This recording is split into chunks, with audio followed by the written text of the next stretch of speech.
News 25 is brought to you by Bees Embroidery and Garment Printing, specializing in custom and personalized decoration of gifts, garments, and more.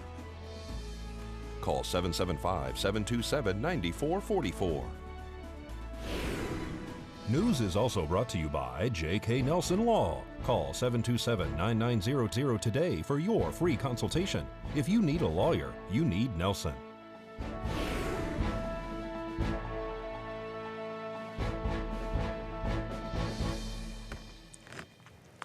Tonight, a sexual predator has his day in court, and Nevada Highway Patrol releases a video of an officer-involved incident. News 25 starts now.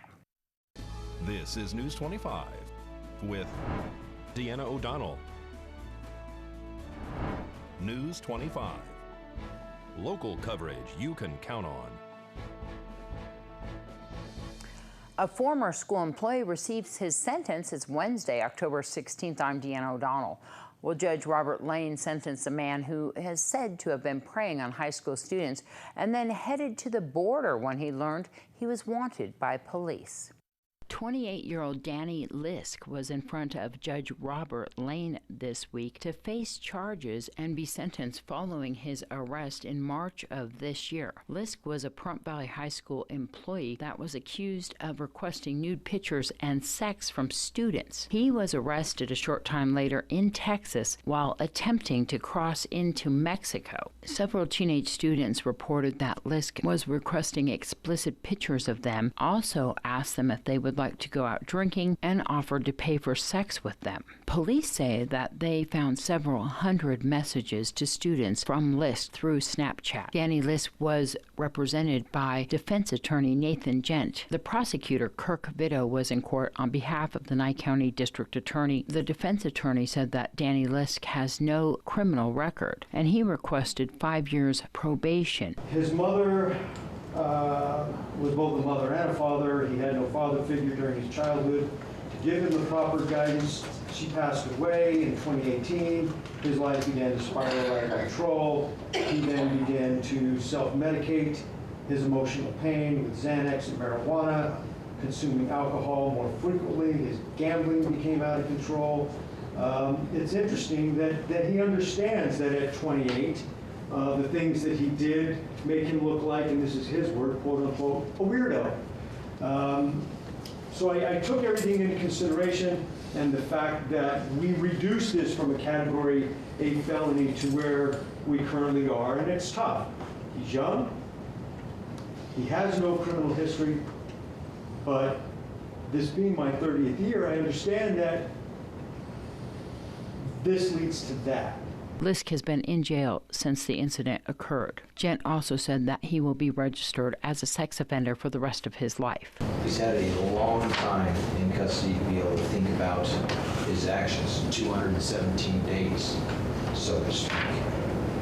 It has been a huge learning experience for him.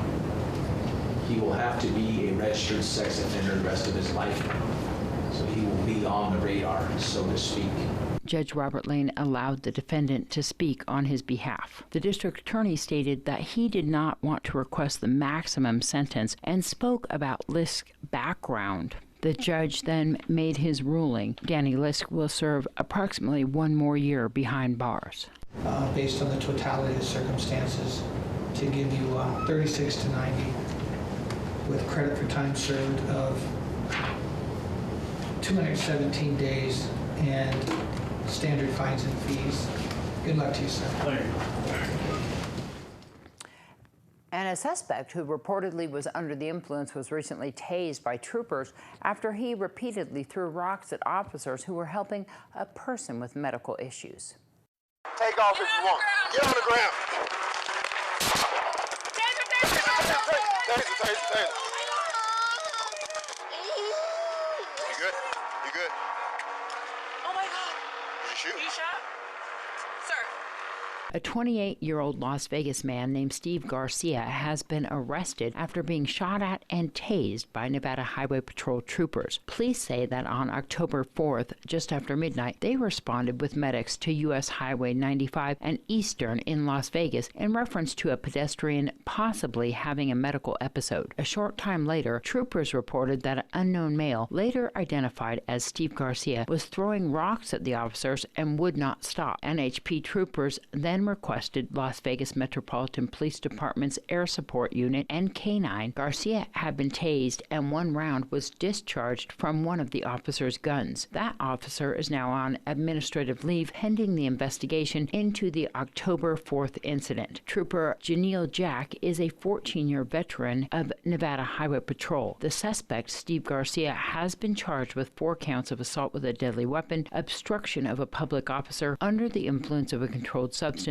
and 3 counts of throwing a deadly missile. This was the second officer-involved shooting of 2019. Garcia was transported to UMC Trauma Center to be checked out following the tasing and then was subsequently transported to the Clark County Detention Center. Well, will Michigan move forward with banning flavored cigarettes? Angela Miles has that story and more. Here's Angela Miles with today's Business First Brief. Topping our news, a judge is halting Michigan Governor Gretchen Whitmer's ban on flavored e-cigarettes. Sales of fruity and other flavored vaping products were banned a couple of weeks ago to combat what Whitmer calls an epidemic level of teen vaping. E-cigarette companies sued, saying that ban could cause them to go out of business. Taking a look at bank earnings, JPMorgan Chase had a big beat. JPMorgan shares rallied after the bank produced a profit that rose 8%. Revenue also up 8%, had a new record at $30 billion. Goldman Sachs reported a rare miss. Revenue at $1.6 billion was below estimates. Goldman is making a move to attract millennials with new lines of credit. The CEO calls the Apple Card the most successful credit card launch ever. To find out where you can see us every day, go to businessfirstam.com. All right, we'll have your court report and more after this break.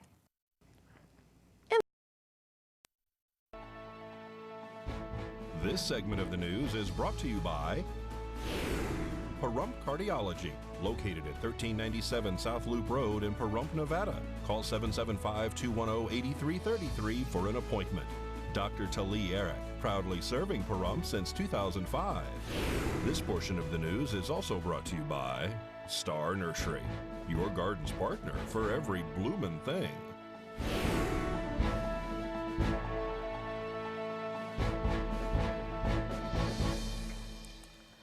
Welcome back. Well, let's go to Eunette to see what's happening in our courts.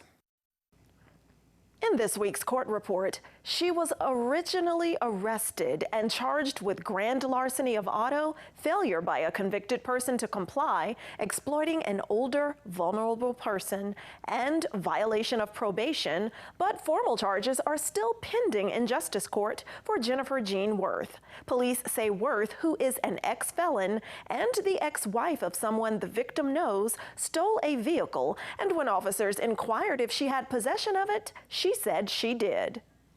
After making an acknowledged sexual arrangement with a woman who had recently moved in with him, then filed sexual assault charges against him, Todd LaCour is found not guilty on both of the 2 counts he was facing, sexual assault and sexually motivated coercion. This decision was made during LaCour's recent jury trial in district court. At issue was his female roommate said LaCour repeatedly engaged in unwanted anal penetration with her during various instances of them engaging in consensual intercourse. Cole Engelson had a motion hearing in district court on Monday. Here's video from that proceeding, during which negotiations were rejected by the defendant.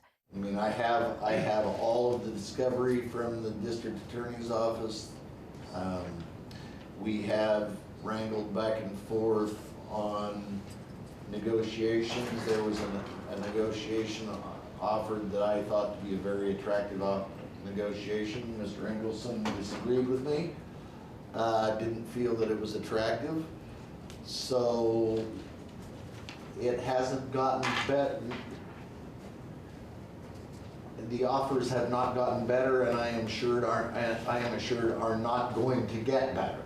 You might recall that Ingleson is the area man who was arrested and charged with first-degree murder in connection with the death of 3-year-old Yesenia Camp.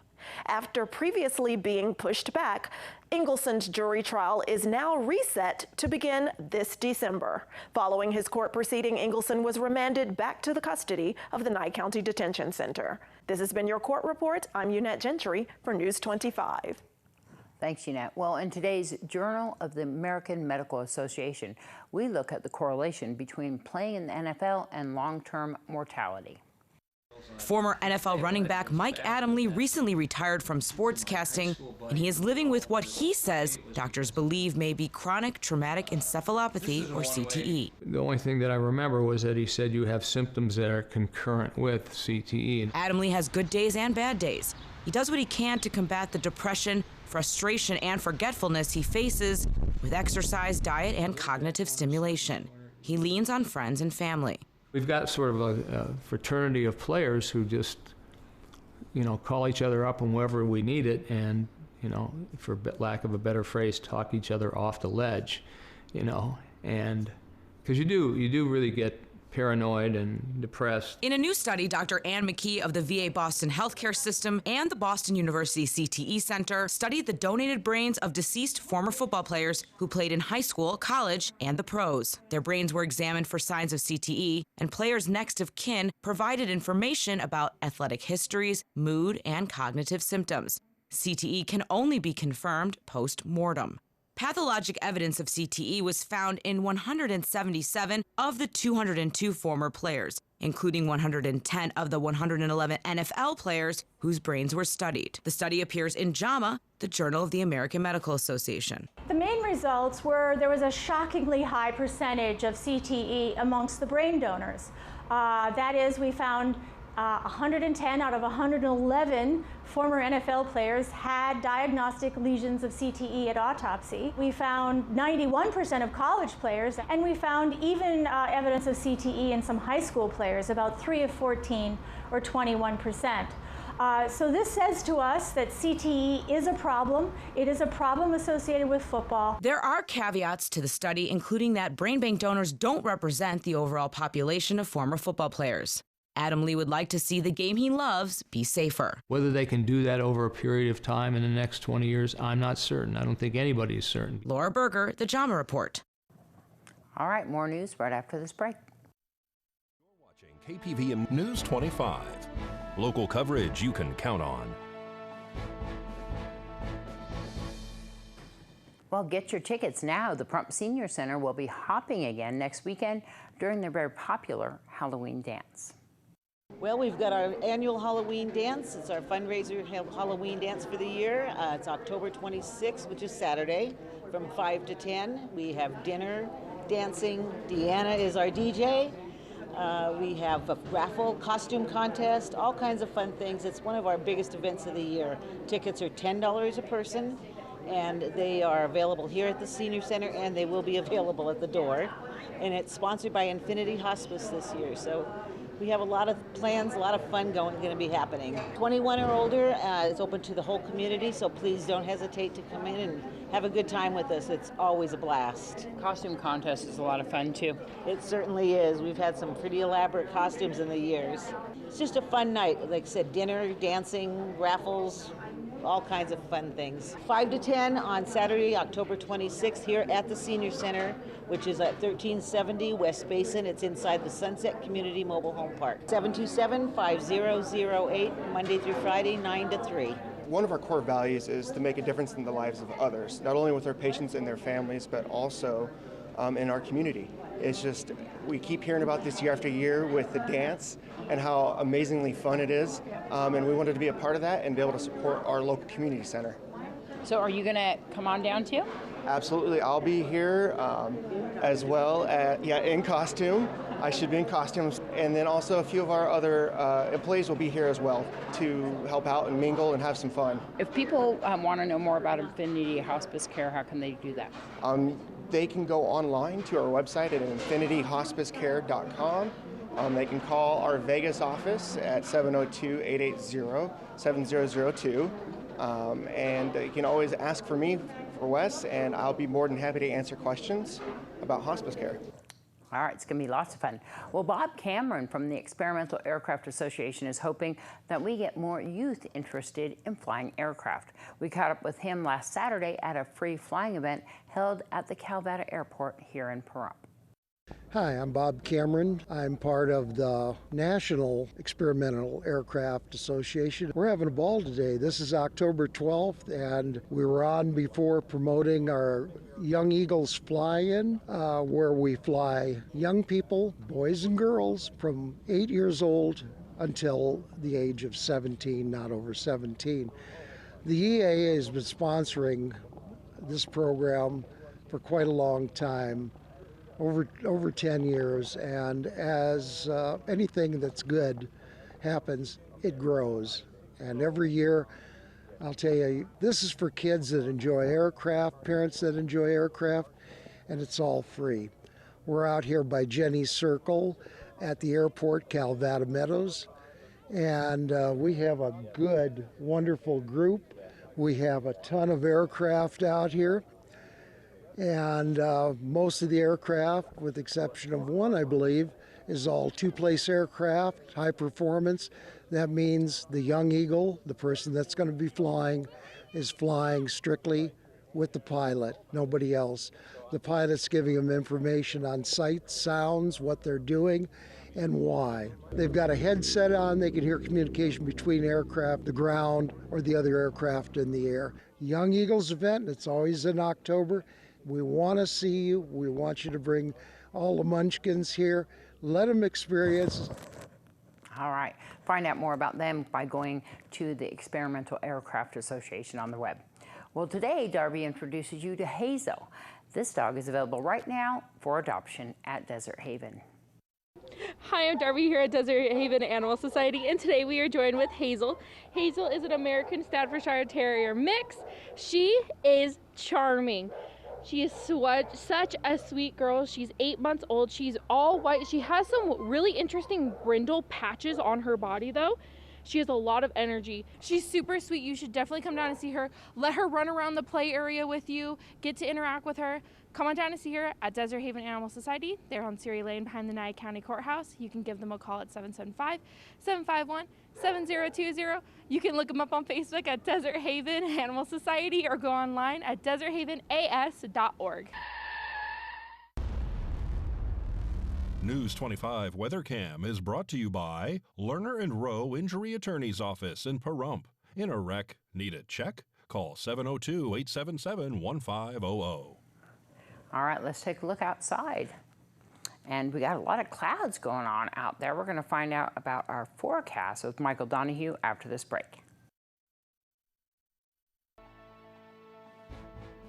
News 25 weather is brought to you by Dairy Council of Nevada. The splash of cream in your coffee, the dollop of sour cream on your burrito, the melted toasty cheese on your pizza. Undeniably delicious, undeniably dairy. Enjoy what's real.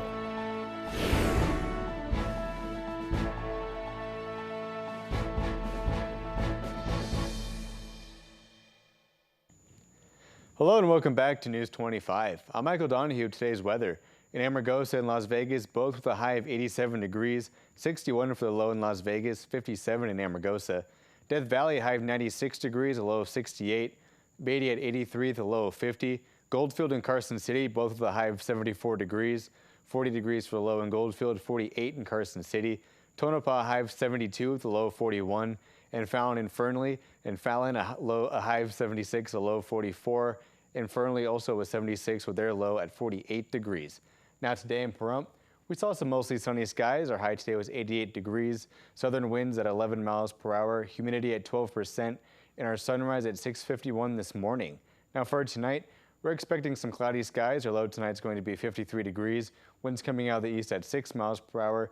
15% for our humidity. And our sunset at 6:08 tonight. Now looking ahead to our 7-day, we're going to see a lot of sunny skies throughout the week with the exception of Friday and Saturday. We are expecting some clouds rolling in for the beginning of our weekend. Temperature-wise, on Thursday, we're going to see a high of 82 degrees. On Friday through Monday, we're going to be just kind of hanging out in those mid-70s, just between 74 and 78 degrees there. And then next Tuesday and Wednesday, we're going to be back up to 82 degrees. For overnight, staying a little bit more consistent, we're just going to be hanging out in our low 50s, just around 50 and 53 degrees. On Sunday, we're getting down to 49, but that's close enough to 50, so we'll count it. So now with that, we're going to throw back to the desk with Deanna. Thanks so much, Michael. Well, that's going to wrap up this edition of News 25. I'm Deanna O'Donnell. From all of us here at KPVM-TV and Ace Country Radio, have a great night. We'll see you back here tomorrow.